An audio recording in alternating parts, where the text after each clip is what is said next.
뭐 여러 가지 지금 여러분들이 보시고 있는 최근에 되게 강한 섹터들이 거기에 해당된다고 보여져요. 사실 많은 분들이 되게 웃긴 게 뭐냐면 항상 뭔가 새로운 섹터를 찾으려고 하시는데 지나 보면 그 섹터가 더 올랐어요. 지난해 내내 아시겠지만 전력기기란 애들이 뭐 쉬어간 적이 있던가요?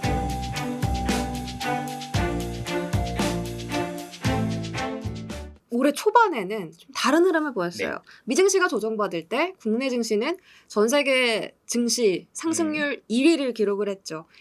미국이 조정받을 때 국내 증시가 같이 조정을 받지 않았으니 올해의 흐름은 좀 다르지 않을까라는 기대감이 있는데요. 역시나 미국과 궤를 좀 같이 해서 봐야 되나요? 지난 연말까지 미국의 특히 나스닥이 굉장히 강했던 이유 중에 하나는 우리나라 분들도 그러셨겠지만 미국으로 투자를 해야지 이제는 뭐 국장 탈출해야 돼. 근데 이게 우리만의 일은 아니에요. 유럽에서도 탈출해야 되라는 얘기가 똑같이 나오고 있고 여러분들 지금 프랑스 주가 보시면 정말 많이 빠져 있거든요.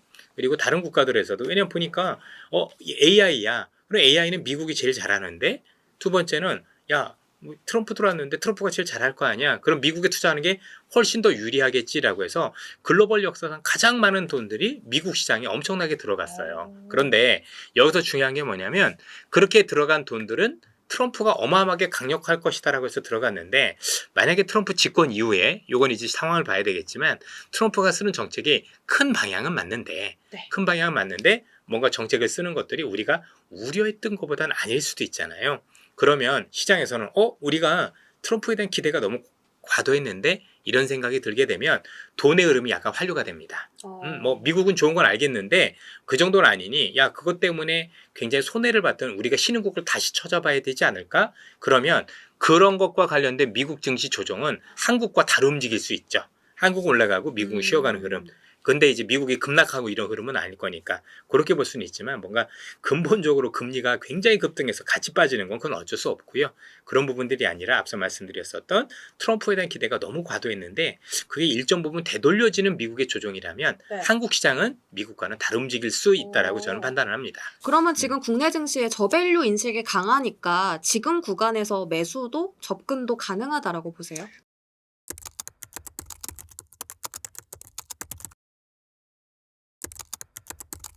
그렇죠. 사실 우리나라가 다른 나라에 비해서 지금 차별화돼서 올 상반기에 뭐 지금 며칠 지나지도 않았지만 좋을 수 있었던 배경에는 사실 삼성전자 역할이 제일 컸는데요. 지난해 삼성전자가 하락을 할 때 제가 생각해도 너무 과했어요. 조금 빠졌다 정도가 아니라 한 지하 7, 8층까지 간 것 같아요. 저는 그래서 우스갯소리로 여기서 더 내려가면 지구 뚫고 나가는 거지 지하 8, 9층도 아니다라고 생각했을 정도로 왜 그런 현상들이 벌어졌냐면 그동안 전자에 대해서 뭔가 큰 그림을 가지고 장기 투자했었던 즉 2000년대 초반부터 장기적인 투자를 했었던 외국계 펀드들이 지분을 줄였어요.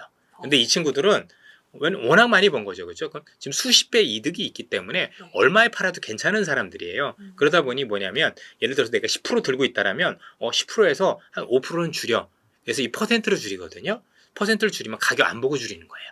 그냥 쭉 해서. 그래서 우리가 뭐 PBR이 싸다 아무리 얘기를 해도 그런 외침에도 불구하고 이 친구들은 계속해서 그 비중이 내려갈 때까지 왜 워낙 많이 남았으니까 우리가 지난해 고점에 봐서 물린 것처럼 보이는 거지 사실 그게 10년 전에 샀다라면 20년 전에 샀다라면 여전히 어마어마한 수익률이지 않습니까?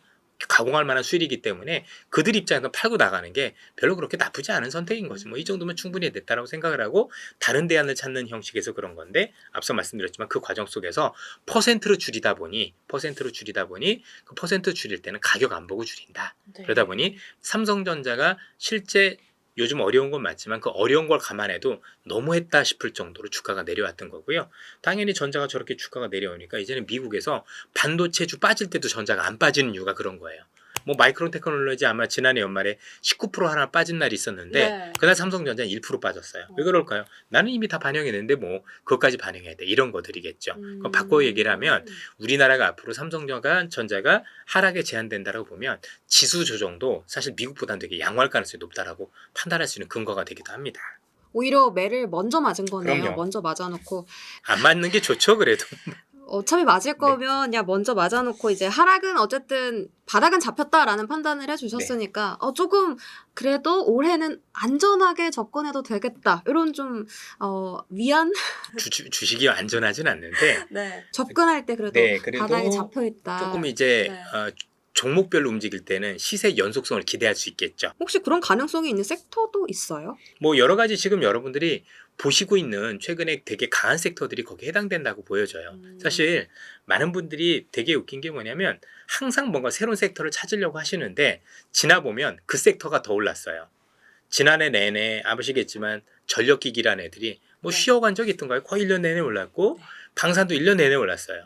그러면 바꿔 생각을 해보면 1년 내내 그 종목만 들고 있으면 됐는데 굳이 방송 나올 때마다 새로운 것들을 찾으려는 노력을 하다가 제가 보기엔 제대로 된 수익률을 거두지 못했다고 생각을 해요.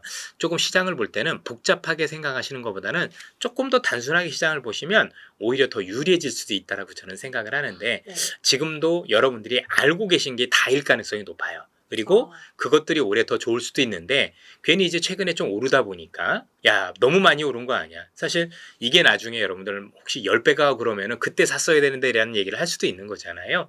근데 그걸 지난해 방산에 그렇게 얘기한 거 아닙니까? 아니면 전력기기도 2배 올랐을 때 그때로 샀어야 되라고 지금 얘기를 하는 것과 똑같은 일들이 저는 그 관련 기업들 내에서도 종목별로는 이루어질 수 있다고 생각을 해요.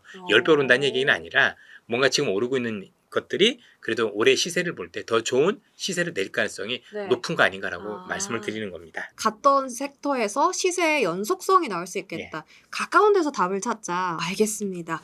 그러면 이것도 궁금한데 3월 달에 공매도 재개가 되거든요. 외국인 수급이 돌아올 수 있다라는 기대감이 생기는데요. 이쪽에 대한 관점은 어떠세요?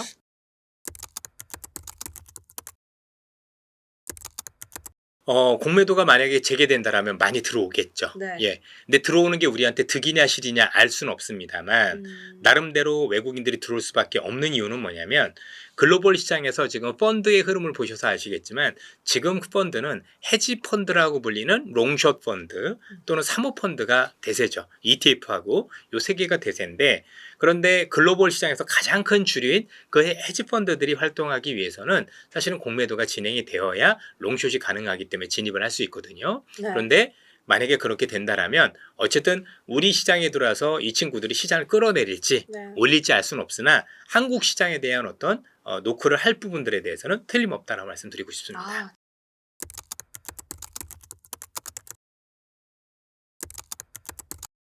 마지막으로 좀 제약바이오 쪽도 궁금한데요. 제가 살아오면서 제약바이오가 주도주가 아닌 적은 없었습니다. 종목이 다르고 그다음에 그 올라가는 색깔이 달랐을 뿐인 거죠.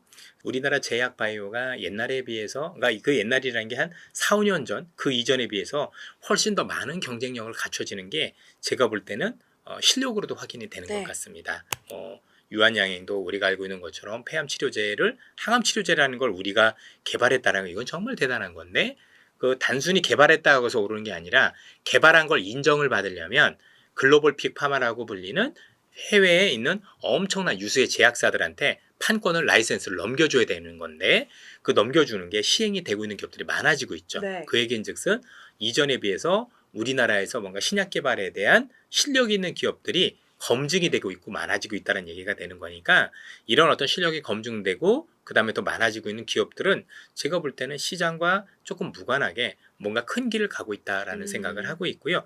그런 기업들이 조금씩 늘어나는 것 같아요. 이게 사실 많은 분들이 알고 계시겠지만 저나 저 선배님 때는요. 실제 대학교 갈 때 공부 잘하면 제일 많이 가는 학과가 전자공학과 또는 물리학과 뭐 이런 거였었어요.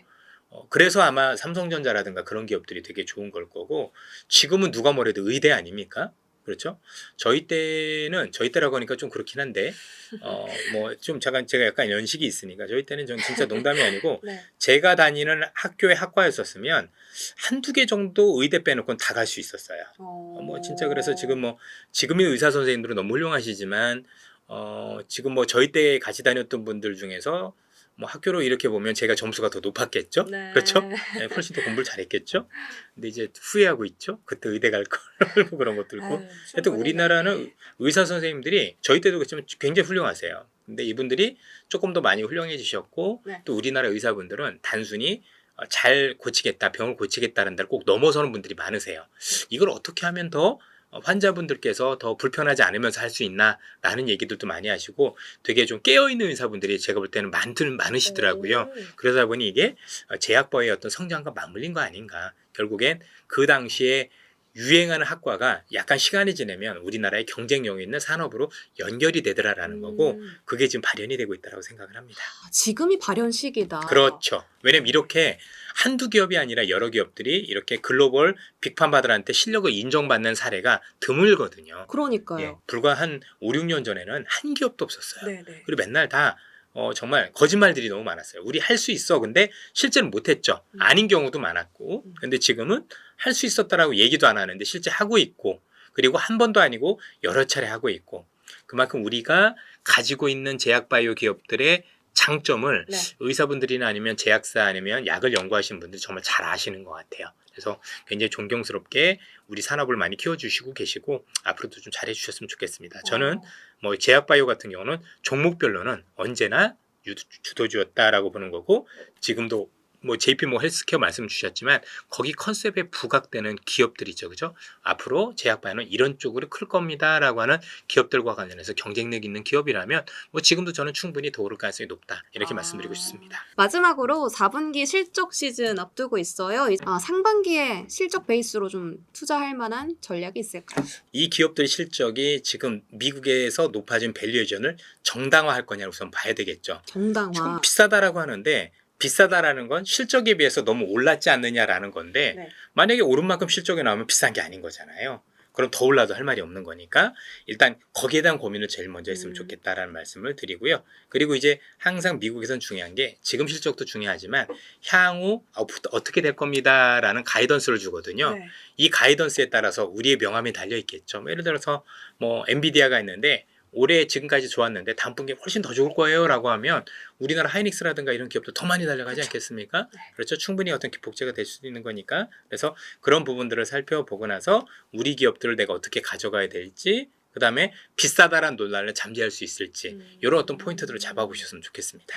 오늘 많은 말씀을 좀 나눠주셨는데 너무 말씀 감사하고요. 오늘의 인사이트가 상반기에 가장 좋은 전략이 되시기를 바라면서 저희 신한투자증권 이선엽 이사님과 여기까지 함께하겠습니다. 이사님 고맙습니다. 감사합니다.